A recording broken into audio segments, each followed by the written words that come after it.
Previously on Rising Angels Reborn, we met Faye and Kika. That was pretty much it. Rounding about the crew, we've met them all, and our story continues. Hey everybody out there in YouTube land, Jake. And the OneManBand is back again in Rising Angels Reborn. We are on the bridge. Meeting that we were going to be late for. Seems we have the captain, Soul, and Stan here. Alrighty, so 20 minutes later, to the second, mind you. I'm standing before the assembled crew with a page of hastily scribbled notes and an anxious-looking Soul. Well, where's the rest of the crew? I only see 3 of you guys. Are they all behind you or hiding? Doesn't he know I've got this? I got this! There's nothing to be worried about. Oh, and you guys seemed very annoyed with the voice that I gave for her, so I'm gonna be changing it. I'm going a little Captain Kirk on the commander. Everyone is assembled. Major Pacille, you may commence. Ooh, this is new music. Okay. And time hack at 1800 Fleet Standard Time. Welcome everyone. I am Major Natalie Pacille. I will be briefing you on the newest mission for the KSS Nimros. That's our ship. The operation will go by the name of Runaway Book. Obviously, we're doing this for a local library. 3 days ago, an all-points bulletin was issued for a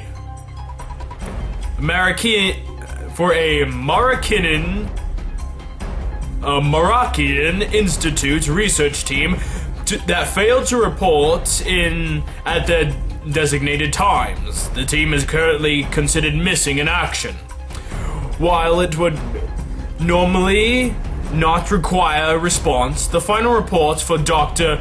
Ninium Sunflower, the team's xenotechnician, suspected that the recovered artifact may hold some importance to modern transportation. It's a teleporter. I'm guessing right now.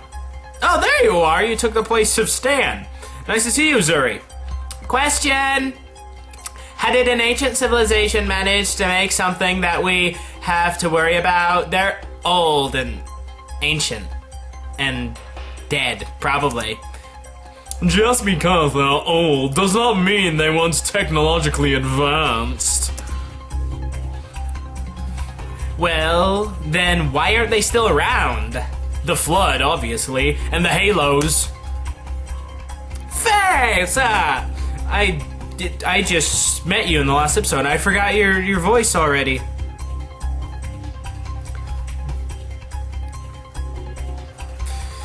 I totally forgot her voice. Was she the British one?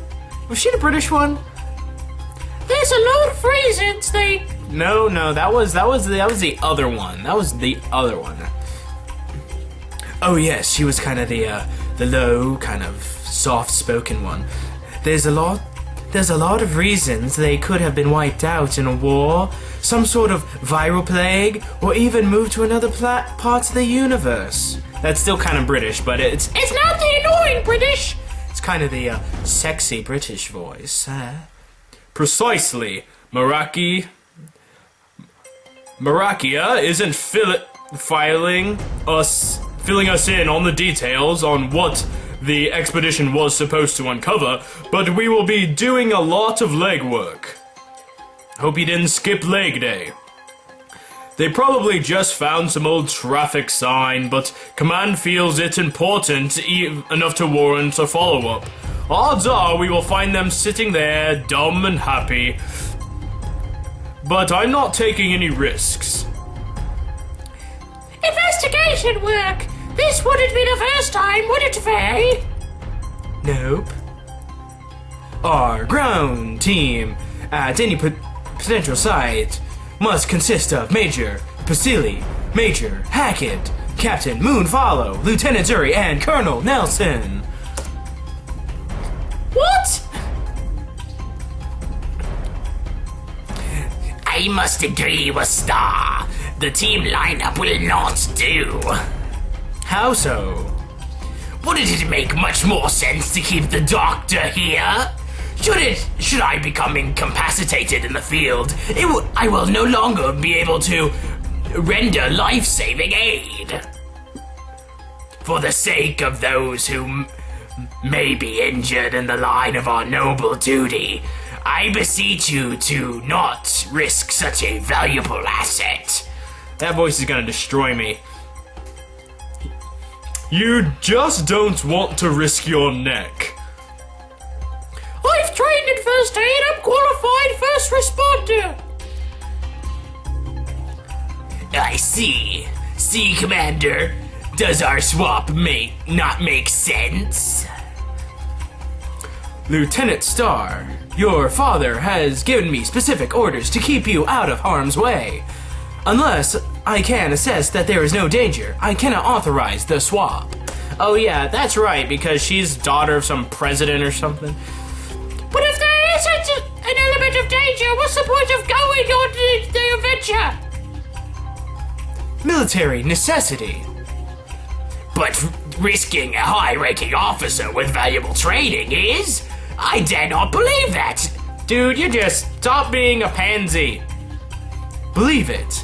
Believe it! Naruto. Everyone, sit down. Continue, Vasily.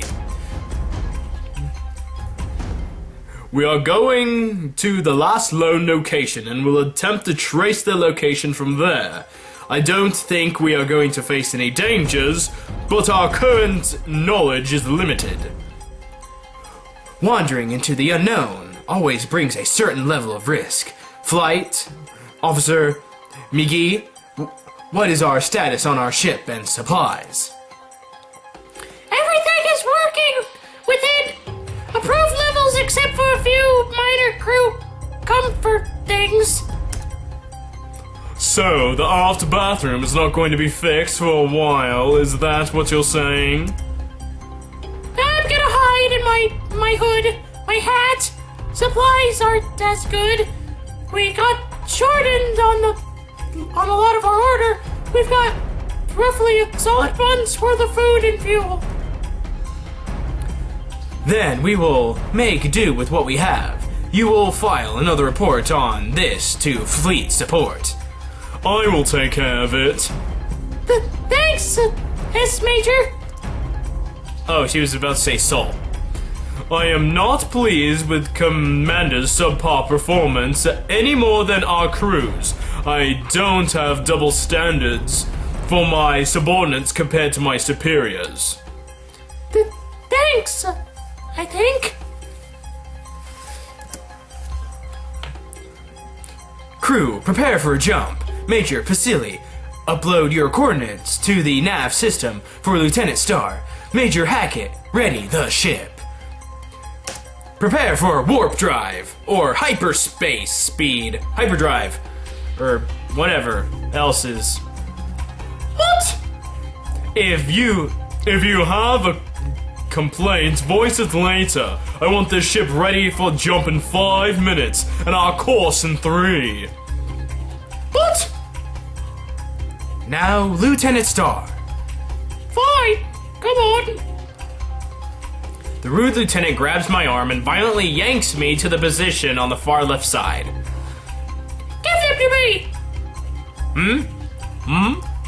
The coordinates, if so, once it in 3, I'll have to do it in 2. I click the transfer button and watch the file pop up on the navigator station in a heartbeat. Kika has pounced onto her station, her fingers flying like hawks as she manipulates the screen. Why do you have to do it in 2? If he said 3, I'm sure he'll be fine with 3. Because that's the standard. I'm the best of the best. You don't become the hero by simply doing the bare minimum. And because we do? That's why you are all going to be my minions someday. Oh, galactic domination. The best of things are typically done with the worst of intentions. Still, my mission is more likely to succeed than someone who has the drive and motivation. But something bugs me about watching her type and draw so fast. This is ship navigation is the ship navigation virtual intelligence not working? Oh, they got VI. They haven't even upgraded to AI yet. Hard to concentrate when you are blabbering. Just trying to get a better feel of my ship. Whatever. It works just fine. It just suffers the limitations of all VI. They're programmers. Exactly. My methods are much faster and have better results.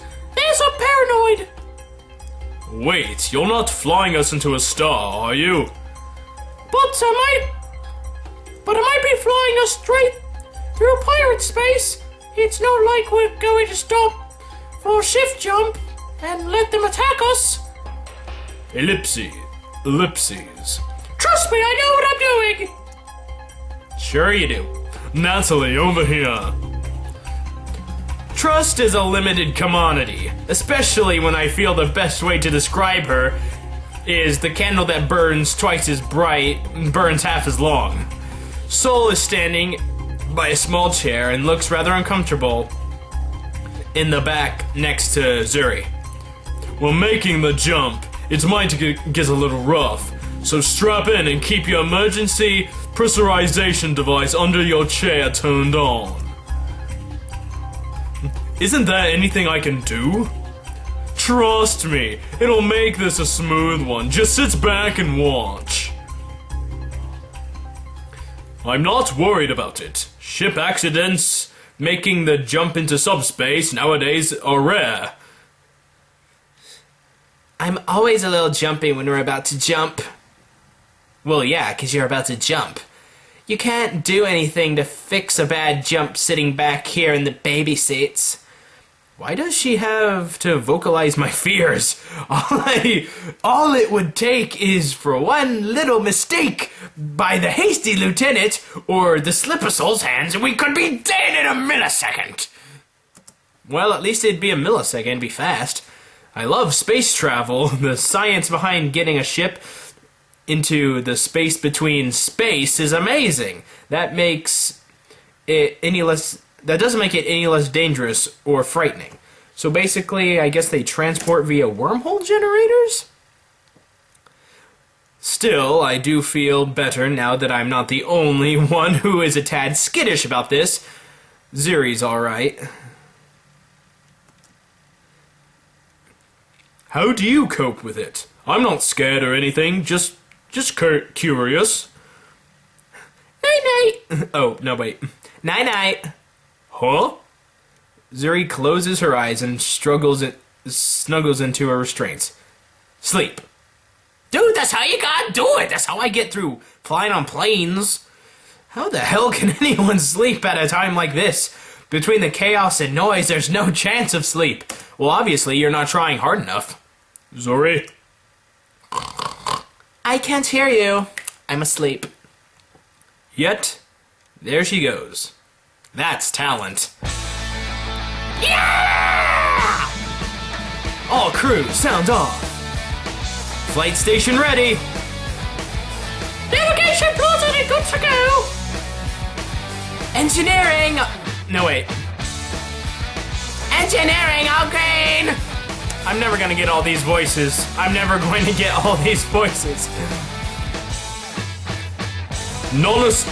Non-essential crew is strapped in and secured. The Nimros is prepared for jump at your word, Commander. Engage. Jump. Roger. Engaging jump drive.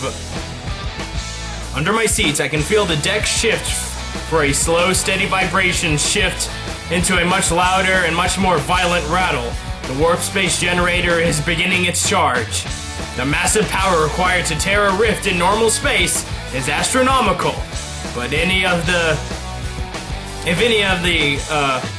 capacitors were to suddenly explode, there wouldn't even be atoms of me floating around.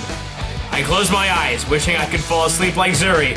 No amount of personal brilliance can help me if the manufacturer skimped on something or Kaylee didn't put her best into her checks. The volume finally crescendos as the capacitors are charged to the required values. Next comes the part that scares me the most. The power is transferred into a Belino crystal to pull the ship into subspace. Belinos serve as the focal point. Without it, the energy used to break the hold of the universe would be useless. The mineral is rare, mined in 3 locations galaxy-wide. I doubt we have a spare. Stop thinking about everything that could go wrong, Nad. If you explode, you won't even have time to feel it. Shift drive, stabilize my ship, my controls. Your ship, your controls. Advance into the void. Moving forward. It begins. Ellipses, double ellipses, triple ellipses. Oh, that was it? We didn't even get to see it? Bummer. Anyway, I open my eyes. The bright lights of the bridge. I feel groggy and disoriented. Did I manage to fall asleep? The bridge is emptier than when I closed them. I must have blacked out for a little bit. Miracles do happen, I suppose. Good morning! How long was I out? 2 hours. We're still in shift, but I can see space. That first slip nap is always the hardest to recover from. Why don't you take a moment to walk around? It always helps me. Can I? Yep. You just have to be buckled up for entry and exit of subspace. It feels like someone beat me with a rubber mallet. Ow, that would hurt. I think I'll need to get better sleep tonight. Increase my water intake. I think I'll go talk to some of the crew. That should help clear my head. Oh my gosh, we get to choose! Okay, Talk to Zuri, talk to Kika, or talk to Sol. Let's talk to Zuri, since she's here. Talk to... How many shift jumps have you gone on? A couple dozen, I think. I used to command a small team of military police before this, so we had more station duty than fleet duty. Duty. Stop it! Stop it! That's immature! Immature is the only way I can get jokes through. Were you a cop? You were a cop. There's a lot more... It's a lot more boring than it sounds. Most of the time, we just ticket Marines who sped on base, or would do drills for events that never happened. If I never had to sit in another hangar checking IDs of pilots again, then my life will be sunny. You did critical work that ensured the safety of mission-essential equipment. I know, and I'm proud of never losing a single one. It doesn't make the 12-hour shifts any less boring. I used to practice my fighting style with one of my troopers during our downtime. I'm a little envious. The lieutenant, probably a flight officer at the time, had commanded troops, and I never did. Jeez, I was just stuck on Swamp Planet with Yoda over there and the trash compactor Star Wars monster. What did you do before coming to us? I worked at a small listening outpost on the edges of Kachjion space. I was by myself, hoping that some sort of ship would drift into my space. Luckily, I had an internet connection, or else I would have been very bored. Did you see any Ratin ships in your Did you see any Ralton ships in your space? The only ship I ever saw was the automatic cargo ship that would bring me in supplies every other month. Still, you did critical work that ensured the safety of mission essential equipment. Don't say that. Don't turn around my own compliments back on me. Ellipses. I guess we both have had exciting careers. But that's the point of this adventure, right? We're finally going to do something with more visible impact. Indeed. Zuri looks at me with eager smile and a fierce look. I think they missed an A in there. Fierce look. I sense determination in the Dremon's soft green eyes. Soul, I think, might be underestimating her. Hey, Speak your mind. well, I know I might have always nearly possibly knocked you out yesterday, but If you are looking for my permission to keep practicing, you are going to have to go to Kamata Razona instead. oh, no, it's... I'm sorry. I forgave you yesterday, like 2 episodes ago. It might be hard to keep busy on this ship. How did you keep yourself entertained at your post? I told you, internet connection. I played computer games, thus internet connection. Really? I've tried before, but I can't understand it very well. Something about falling candy and you have to move it around. Is that like to Candy Crush? Is that a... I've never played Candy Crush. I've never picked it up because, addiction factor. But I think that's funny. Candy Shop? You've played it before. Is it fun? It was fun. It looks really fun. I just couldn't understand it. Perhaps. How about a trade? You teach me your martial arts and I'll teach you Candy Shop. Whew, I was worried you were gonna ask me to teach you the flute. Wait, that's a much... No, too late. I already accepted your original offer. Plus, a martial arts training might come in handy one day. Could you at least play me a song sometime? Ellipses. Never mind, training is more than enough.